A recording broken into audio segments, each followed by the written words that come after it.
बिस्मिल्लाहिर्रहमानिर्रहीम। अस्सलाम वालेकुम नाज़रीन, आप यूट्यूब चैनल देख रहे हैं। मैं इमरान खान हूँ। कुछ आम खबरें हैं, लेकिन पहले हम जो भारत और पाकिस्तान के दरमियान कशीदगी चल रही है उस मामले पे बात करते हैं। भारत जो है वो कशीदगी को हवा देना चाहता है, इस वक्त कशीदगी को बढ़ाना चाहता है और उनका मीडिया भी यही कर रहा है, उनकी गवर्नमेंट भी यही कर रही है। उन्होंने कुछ इकदाम भी ऐसे ही किए हैं। अभी कुछ वीडियोज़ आ रही थी जहाँ पे भारतीय पंजाब के अंदर मसाजिद के अंदर मुख्तलिफ जगहों पर ऐलान किया जा रहा है। वहाँ पर मुख्तलिफ जो स्पीकर हैं, लाउड स्पीकर, उनके ऊपर भी ऐलान किया जा रहा है और ऐलान ये किया जा रहा है कि जो फौरी तौर पे कटाई है वो मुकम्मल कर दी जाए। यानी वहाँ पे गंदम की कोई कटाई का काम है जो पेंडिंग है, या कोई तूड़ी बनानी है बाद में, वो जो किसान बनाते हैं, तो उन्होंने कहा जिसने तूड़ी बनानी है, जिसने गंदम वगैरह उठानी है, जिसने वहाँ से अपना कुछ उठाना है वो उठा ले। और 2 दिन का टाइम BSF ने दिया है कि फौरी तौर पर, क्योंकि ये जो फेंस लगी हुई है ना, ये इंडिया ने अपने इलाके के अंदर लगाई हुई है। पाकिस्तान और भारत के बॉर्डर पर जो फेंस है ये इंडिया ने अपने इलाके के अंदर लगाई, चाहे लाइन ऑफ कंट्रोल पे है, चाहे वर्किंग बाउंड्री पे है, चाहे ये पाकिस्तान और इंडिया के बॉर्डर के ऊपर है। तो उन्होंने कहीं पे 1 किलोमीटर, कहीं पे 1.5 किलोमीटर अपने अंदर लगाई हुई है, कहीं पे थोड़ा करीब लगाई हुई है पाकिस्तानी बॉर्डर के। तो इंडिया की बहुत सारी जमीनें उस फेंस के पाकिस्तान वाली साइड पे, तो वो दरवाजे खोलते हैं और उनके किसान आते हैं और वो आके यहाँ पे काम करते हैं और फिर वो किसान वापस चले जाते हैं, वो दरवाजे बंद कर देते हैं। ऐसे जो BSF वाले हैं वो उनकी निगरानी करते हैं। तो ये ऑर्डर किया गया कि फौरी तौर पर जो फेंस के परली तरफ जितनी जमीनें हैं पाकिस्तान वाली साइड पे, वहां से वो अपनी अजनास उठा लें, अपनी काम की चीजें वहां से निकाल लें, क्योंकि 2 दिन के बाद BSF ने जो हुक्म दिया है उस हुक्म के मुताबिक वहां पे दरवाजे बंद कर दिए जाएंगे। तो यहां से आपको अंदाजा हो जाना चाहिए कि वो कशीदगी को हवा दे रहे हैं, जबकि पाकिस्तान जो है वो लगातार अब तक जो चीजें भी कर रहा है उससे लगता है कि वो कशीदगी को कम करना चाहता है। मिसाल के तौर पर पाकिस्तान ने ऑफर भी किया कि आप ज्वाइंट कोई इन्वेस्टिगेशन करवा लें, आप कोई गैर जानिबदाराना आजाद तहकीकात करवा लें, कहीं से बुलाकर किसी को आप शवाहिद हमारे साथ शेयर कर दें, आप बंदों के नाम बताएं, कुछ चीजें तो हमें दें आप, जिससे आपका ये मुकदमा इसको तकवीयत मिले कि पाकिस्तान ने ये किया जो कुछ भी मकबूजा कश्मीर में हुआ। लेकिन भारत उसके ऊपर अभी तक कोई पेशरफ्त नहीं हुई, वो जवाब ही नहीं दे रहा और इस इशू के ऊपर उन्होंने बात ही नहीं की। आजकल वैसे भी नाज़रीन बहुत सारे लोग जो हैं वो नहरों के और दरियाओं के एक्सपर्ट्स बने हुए हैं। देखिए, अगर भारत की जानिब से पानी रोके जाने का खदशा ना होता या इस मामले पर तहफ़्फ़ुज़ात ना होते तो फिर आपको कभी भी ये मुआहदा करना ही ना पड़ता जो वर्ल्ड बैंक ने करवाया था, सिंतास का मुआहदा। इस मुआहदे का जो बड़ा बेनिफिशरी है वो पाकिस्तान है। और फिर एक और चीज़ हमें ध्यान में रखनी पड़ेगी कि हर साल ग्लेशियर पिघलता चला जा रहा है और पहाड़ों की साख्त बदल रही है, तो पानी की किल्लत होती जाएगी और ज़रूरत पानी की बढ़ती जाएगी। और पानी कम है, आबादी इस खित्ते की बहुत ज़्यादा बढ़ गई है। लगभग 1 अरब 40 करोड़ इंडियंस कहते हैं कि उनकी तादाद है। पाकिस्तान में लगभग 25 करोड़ लोग रहते हैं, तो ये लगभग 2.25 अरब लोगों के रहने का, उनके बंदोबस्त का मामला है। तो ये ज़मीन इतनी काफ़ी नहीं है, या अजनास जो पैदा होती हैं वो इतनी काफ़ी नहीं है, तो पानी के ऊपर लड़ाई होगी। ये तो एक्सपर्ट्स बड़े लंबे अरसे से कह रहे हैं, लेकिन आज पाकिस्तान के अंदर भी पानी पे लड़ाई चल रही है। पाकिस्तान की मिलिट्री एस्टेब्लिशमेंट ने जो नए मंसूबे शुरू किए कॉर्पोरेट फार्मिंग के, वो पानी को मोड़कर रेगिस्तान की तरफ लेकर जाना चाहते हैं, चोलिस्तान की तरफ। और वहां पे उन्होंने बहुत बड़े पैमाने के ऊपर जो है वो शुरू कर दिया, हजारों एकड़ के ऊपर वहां ज़राअत शुरू कर दी है। लेकिन जो सिंध के लोग हैं वो ये कहते हैं जनाब हमारा पानी आप उधर ले जाएंगे तो दरिया सिंध खुश्क हो जाएगा, तो हमारी नहरों में पानी नहीं आएगा, तो हम खेती बाड़ी कैसे करेंगे? ये भी बड़ा सवाल है। अब पाकिस्तान के अंदर भी ये पंगा पड़ा हुआ है। मैं इसके ऊपर फर्दर कुछ खबरें हैं मेरे साथ, मैं आपको शेयर करूंगा। वादी लीपा में शेलिंग की है, फायरिंग की है इंडिया ने लाइन ऑफ कंट्रोल पे, पाकिस्तान की तरफ से जवाब भी दिया गया है, तो ये सिलसिला भी जारी है। इस वक्त पाकिस्तान के सोशल मीडिया पे इमरान खान और शहबाज शरीफ साहब के कुछ बयान जो हैं वो वायरल हो रहे हैं। शहबाज शरीफ साहब ने जो बयान दिया है वो बयान उन्होंने दिया यहां पे काकूल अकेडमी में, मिलिट्री अकेडमी में, और उनका बयान अंग्रेजी में। जबकि इमरान खान साहब ने जो बयान दिया वो उनका उर्दू में स्टेटमेंट है और उन्होंने इंडिया को बाकायदा मुखातिब किया था। शहबाज शरीफ साहब जो है उनका बयान बड़ा कमजोर दिखाई दे रहा है, इमरान खान साहब का बयान बड़ा तगड़ा था। उन्होंने कहा जी हम रिटेलिएट करने का सोचेंगे नहीं, अगर आप हमला करेंगे तो पाकिस्तान रिटेलिएट करेगा, हमारे पास कोई और ऑप्शन नहीं है कि आप हमला करें और हम चुप करके बैठे, हम आपको वापस उसी वक्त जवाब देंगे और तगड़ा रिटेलिएट करेगा। इमरान खान साहब ने सारी पिक्चर निकाल के सामने रख दी और जब वक्त आया तो इमरान खान साहब ने साबित भी किया कि वैसा ही हुआ। अब इस वक्त पाकिस्तान को क्या सूट करता है और इंडिया को क्या सूट करता है? अगर खुदा ना खास्ता लड़ाई होती है तो, खुदा ना खास्ता मैं इसलिए कह रहा हूं कि लड़ाई अच्छी चीज नहीं होती। बातचीत के साथ अगर मामला हल हो जाए तो पड़ोसियों के साथ बातचीत से ही मामला हल होने चाहिए, लेकिन अगर लड़ाई हो जाए तो फिर लड़ाई फर्ज है, फिर आपको लड़ाई लड़नी भी पड़ती है। तो पाकिस्तान को सूट करता है कि छोटी लड़ाई हो, महदूद लड़ाई हो और फौरी तौर पर आलमी मुदाखलत हो जाए और फौरी जंगबंदी हो जाए। छोटी लड़ाई के लिए पाकिस्तान बड़ा कमाल ट्रेंड है। देखिए, बॉर्डर पे लड़ाई का मतलब होता है जंग, लाइन ऑफ कंट्रोल पे लड़ाई का मतलब होता है कि वो चलता रहता है। लाइन ऑफ कंट्रोल एक कंट्रोवर्शियल एरिया ना, जहां पे फौजें आपस में लड़ती रहती हैं। जो बॉर्डर होता है इंटरनेशनल बॉर्डर, वहां पे एक गोली भी चले तो उसका मतलब होता है कि जंग शुरू हो गई। तो आपका एक बहुत लंबा बॉर्डर है भारत के साथ, वहां पे गोली नहीं चलती। लाइन ऑफ कंट्रोल जो है ये कश्मीर में कुछ वर्किंग बाउंड्री है, कुछ ऊपर लाइन ऑफ कंट्रोल है, तो वहां पे झड़पें और लड़ाइयां चलती रहती हैं और उसका कोई इंटरनेशनली कोई सेट पैटर्न नहीं है। कभी वो कहते हैं आपने मारा, हम कहते हैं आपने मारा, और हमारी लड़ाई चलती रहती है। ये पाकिस्तान को सूट करता है कि वहां एक महदूद लड़ाई हो जाए, क्योंकि महदूद और मुख्तसर लड़ाई में पाकिस्तान की एबिलिटी है, पाकिस्तान बेहतरीन टका के जवाब देता है, मुंह तोड़ जवाब देता है। पाकिस्तान के पास एयरफोर्स की कैपेसिटी, जो जमीनी अफवाज है उनकी कैपेसिटी वो बहुत अच्छी। महदूद लड़ाई में हम बड़ी अच्छी टक्कर देते हैं। लेकिन जब लड़ाई लंबी जाती है तो फिर दो चीजें पाकिस्तान नहीं चाहता। एक तो पाकिस्तान फिर जो पाकिस्तान का एटमी कुव्वत होना है उसको हम बतौर एक डेटरेंस के इस्तेमाल करते हैं। हम दुनिया को कहते हैं जनाब देखें इंडिया लड़ाई लंबी कर रहा है, हमारे पास वो कैपेसिटी नहीं है, हमें गरीब मुल्क हैं, हमारे पास फिर आखिरी हाल ये होगा हम एटम बम चला देंगे। दुनिया को हम ये बावर करवाते हैं, ओपनली तो नहीं कहते। इमरान खान साहब ने तो बहुत क्लियरली ये कह दिया था, नाम तो नहीं लिया था लेकिन बात उन्होंने दुनिया को समझा दी थी। तो फिर अगर हम एटम बम चलाते हैं तो फिर दुनिया से डरती है, बहुत ज्यादा डरती है, पूरी दुनिया पे इसके असरात जाते हैं। तो इसलिए मुख्तसर जंग हो जाती है। इंडिया को क्या सूट करता है ये देखें, इंडिया चाहता है कि जंग फैले, लंबी हो और देर तक चले। उसका फायदा ये होता है कि इंडिया भी जानता है कि पाकिस्तान के पास इकोनॉमी कमजोर है और जो वसाइल है वो महदूद हैं। अगर हम जंग लंबी करेंगे तो पाकिस्तान कमजोर होता चला जाएगा और पाकिस्तान जो है वो इतना कमजोर पड़ जाएगा कि हमारी बातें मानना शुरू हो जाएगा या हमारी शराइत के ऊपर जंगबंदी हो जाएगी। तो इंडिया की ख्वाहिश होती है कि तमाम लैंडस्केप के ऊपर एक बड़ी वॉर हो, लंबे अरसे तक के लिए वॉर हो, लेकिन एटमी हमले से वो भी बचना चाहते हैं। वो नहीं चाहते कि सूरत वहां तक जाए जहां पे खुदा ना खास्ता कोई एक ऐसा कदम पाकिस्तान को उठाना पड़े या जवाबन इंडिया को उठाना पड़े कि उसके बाद पूरी दुनिया का अमन जो है वो खतरे में पड़ जाए। तो ये कोई भी नहीं चाहता। अब ये तो नाज़रीन दोनों ममालिक का नुक्ता नजर है और ये अब से नहीं है, ये बड़े लंबे अरसे से है, बहुत लंबे अरसे से है। तब से लेकर अब तक दोनों मुल्कों की जो वॉर स्ट्रेटेजी है वो तकरीबन ऐसी मिलती जुलती है। तो छोटा मोटा टुक टक तो होगा और वो हो भी रहा है। आने वाले दिनों में उसमें थोड़ी शिद्दत भी आ सकती है। कोई एक वाकया इंडिया कर सकता है, उसके जवाब में कोई एक वाकया पाकिस्तान कर सकता है, या ये मामला फैल भी सकता है। लेकिन दुनिया दोनों मुल्कों को किसी भी बड़ी जंग में नहीं जाने देगी, मुझे ऐसा लगता है। आलिया हमजा साहिबा ने एक बयान दिया और ये बयान है पाकिस्तानी एस्टेब्लिशमेंट के लिए। उन्होंने कहा अभी भी फैसला कर लें, भारत से लड़ना है या हमारे खिलाफ ही आपने नंबर आजमा रहना है, पीटीआई से लड़ना है या भारत से लड़ना है, फैसला करें आप। याद रखिएगा हमारे लिए कल भी पाकिस्तान मुकद्दम था, आज भी पाकिस्तान मुकद्दम है। जान लें जंग फौज नहीं पूरी कौम लड़ती है और पूरी कौम को यकजा करने वाला जेल में बैठा है। इमरान खान के पास ये कैपेसिटी तो है, ये तो सब मानते हैं, अपोजिशन भी मानती है, हुकूमत भी मानती है, मीडिया भी मानता है, आलमी और पाकिस्तान के अंदर रहने वाले तमाम एनालिस्ट वो सब मानते हैं कि इमरान खान के पास ये काबिलियत है, ये सलाहियत है कि वो पाकिस्तानी कौम को इकट्ठा कर सकता है, क्योंकि इस वक्त वो पाकिस्तान का सबसे मकबूल रहनुमा है। नाज़रीन ISPR का जो यूट्यूब चैनल है वो मैं देख रहा था, उसकी जो वीडियो है वो एक दिन से ज्यादा हो गया है, लेकिन अभी तक उसके व्यूज 60,000 65,000 के करीब है। लेकिन जो नीचे कमेंट्स लोगों ने लिखे हैं वो बड़े अजीबोगरीब हैं। यानी कौम के बगैर तो फौज कुछ भी नहीं होती। फौज को यह बात समझनी पड़ेगी कि इतनी कुर्बानियों के बावजूद लोग उनसे नाराज क्यों हैं। फौज ने कुर्बानियां दी हैं, लोग उनकी बहुत इज्जत करते हैं, उनकी कुर्बानियों की बहुत कदर करते हैं। मैं जाती तौर पर बहुत सारे ऑपरेशन कवर कर चुका हूं, मैं जाती तौर पर फौज को कुर्बानियां देते हुए देख चुका हूं।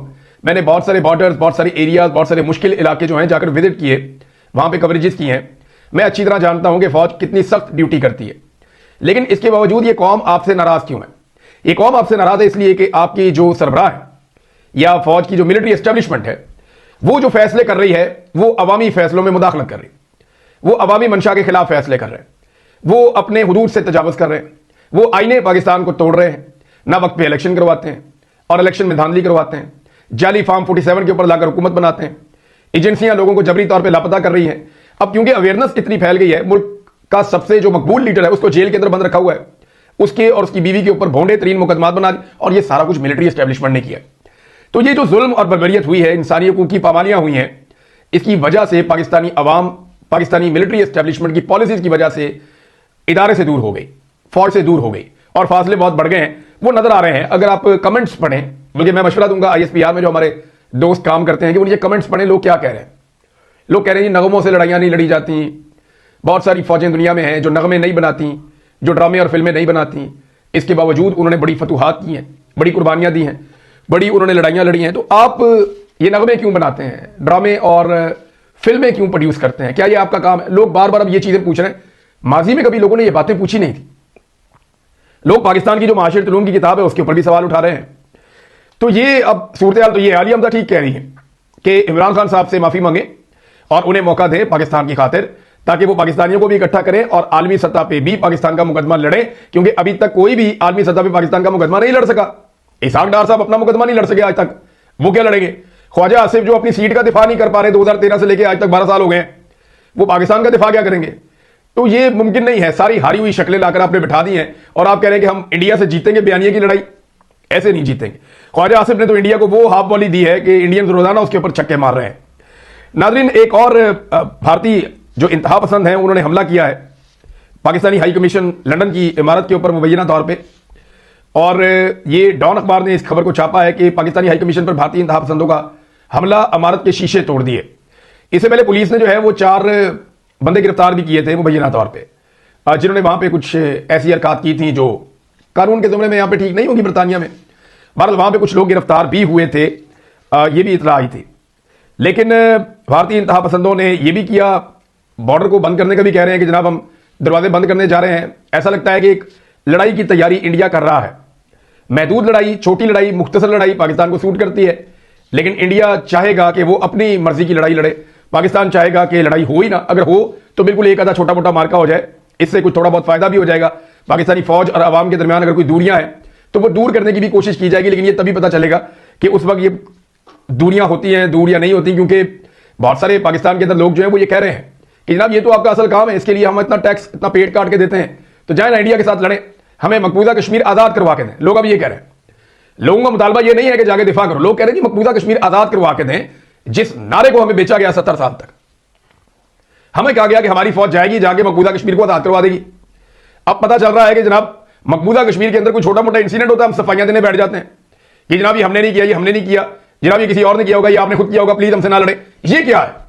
हमने तो मकबूजा कश्मीर को फौज ने कहा था कि हम आजाद करवा के पाकिस्तान के अंदर शामिल करके देंगे। कश्मीर बनेगा पाकिस्तान का नारा किसने दिया था? पाकिस्तान की फौज ने दिया था। और अब जो है वो हमारी पॉलिसी किसी और तरफ है, और इन्हीं पॉलिसी की वजह से लोग नाराज हो रहे हैं। गिलगित बल्तिस्तान की खबर ले लीजिए नाज़रीन। गिलगित बल्तिस्तान में एक जरगा हुआ, बहुत बड़े पैमाने पे लोग इकट्ठे हुए। ये बहुत बड़े विजुअल्स हैं जो मैं देख रहा था थोड़ी देर पहले। रजी ताहिर साहब ने इनको ट्वीट किया और ये गिलगित बल्तिस्तान से आए हैं। अब ये जो नौजवान वहां पे इकट्ठे हैं या गिलगित बल्तिस्तान के शहरी इकट्ठे हैं, वो 2 चीजों के ऊपर उन्होंने शदीद नारेबाजी की। 2 मुतालबात। एक वो ये कहते हैं कि मादनियात के ऊपर कब्जा ना किया जाए, यानी वो कहते हैं हमारी मादनियात पे पाकिस्तानी एस्टेब्लिशमेंट कब्जा कर रही है। दूसरा वो ये कहते हैं कि हमारी जमीनों पर कब्जा किया जा रहा है एस्टेब्लिशमेंट की जानिब से। वो आपने कुछ मनाज़िर देखे भी होंगे कि वहां पे जमीनों की पैमाइशें हो रही हैं और बावर्दी फौजी अफसरान भी वहां पे खड़े हैं, और वहां पे बताया जा रहा है कि जी कुछ सयाहत के मराकज़ बनाए जाएंगे, कुछ चीजें तैयार की जाएंगी, कुछ डेवलपमेंट लाई जाएगी वहां पे। लेकिन सवाल यह पैदा होता है कि ये वहां के मकामी लोगों को इसका हक मिलना चाहिए ना। गवर्नमेंट अगर पैसा खर्च करना चाहती है तो मकामी लोगों को लोन्स दे दे, वो वहां पे रिजॉर्ट्स बनाएं, होटल्स बनाएं, वो सैरगाहें बनाएं, वो वहां पे फैसिलिटेट करें। वो मकामी लोगों को अमीर होना चाहिए, मकामी लोगों को इसका इख्तियार मिलना चाहिए, ना कि जो इदारे जिनका काम दिफा का है वो जाके वहां पे सेहत का काम करें। तो अब इसमें जो है वो गिलगित बल्तिस्तान का इलाका, ये शिगर बहुत खूबसूरत इलाका है। मैं यहाँ गया हूँ, ऐसे जन्नत की तरह है, बहुत ही खूबसूरत है। जो लोग वहां रहते हैं, मेरे बहुत सारे दोस्त भी हैं, तो उन्होंने मुझे अपने घर, अपना इलाका दिखाया था। तो शिगर के इलाके में अवामी इज्तिमा और जरगा हुआ, वहां पे मादनियात और जमीनों पर कब्जा नामंजूर के शदीद नारे लगाए लोगों ने। एक और डेवलपमेंट है नाज़रीन पाकिस्तान से, वो ये है कि 54 खवारिज को हलाक किया गया है। ये वज़ीर दाखिला ने अनाउंस किया। उन्होंने कहा कि सिक्योरिटी फोर्सेज ने 3 तरफ से घेरा डाल के ये पाकिस्तान में दाखिल होने की कोशिश कर रहे थे दहशतगर्द, और इन 54 दहशतगर्दों को हलाक किया गया है। और ये पहले से इतला मिल गई थी, और ये अफगानिस्तान की तरफ पाकिस्तान में दाखिल हो रहे थे और इन्हें दाखिल करवाया जा रहा था। क्योंकि देखें, इंडिया पाकिस्तान के अंदर पाकिस्तान के बकौल मुदाखलत करता है और वो कुछ लोगों को अफगानिस्तान से पाकिस्तान में दाखिल करता है। अब इस वक्त अफगानिस्तान की सूरत बहुत इंपॉर्टेंट हो गई है। वजह यह है कि अगर पाकिस्तान और इंडिया के दरमियान कशीदगी बढ़ जाती है और लड़ाई में कन्वर्ट हो जाती है तो अफगानिस्तान किसका साथ देगा? इंडियंस की और अफगानियों की लगातार मुलाकातें हो रही हैं। अच्छी बात यह है कि इसहाक डार साहब भी गए, 3 साल बाद इन्हें होश आई। इमरान खान साहब पहले दिन से कह रहे हैं कि जाओ उन्हें जाकर मिलो, तो इसहाक डार साहब गए, जाकर उन्होंने मुलाकात की है। उम्मीद करते हैं कि जो अफगानिस्तान की गवर्नमेंट है वो आलाकार नहीं बनेगी, लेकिन वहां पे बहुत सारे ग्रुप्स हैं, बहुत सारे ऐसे ग्रुप्स हैं अफगानिस्तान में जो प्रॉब्लम क्रिएट कर सकते हैं पाकिस्तान के लिए। नाज़रीन, एक और खबर है, ये नहरों के वाजिक में मैंने पहले बात की थी तो मैं आपके सामने रख देता हूं, लेकिन उससे पहले शहजाद अकबर साहब ने एक खबर दी है।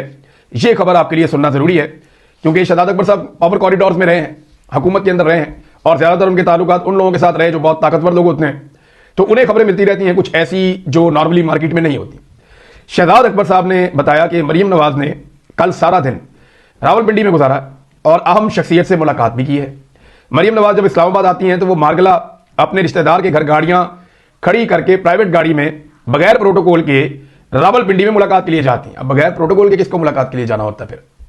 ये तो फिर ऐसी मुलाकात होगी ना, खुफिया मुलाकात।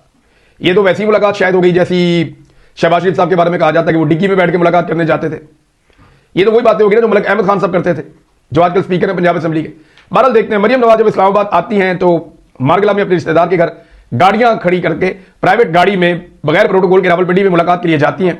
नवाज शरीफ को भी वतन वापसी के लिए SOS कॉल दी गई है, यानी नवाज शरीफ को कहा जा रहा है जनाब आप भी पाकिस्तान वापस आ जाएं।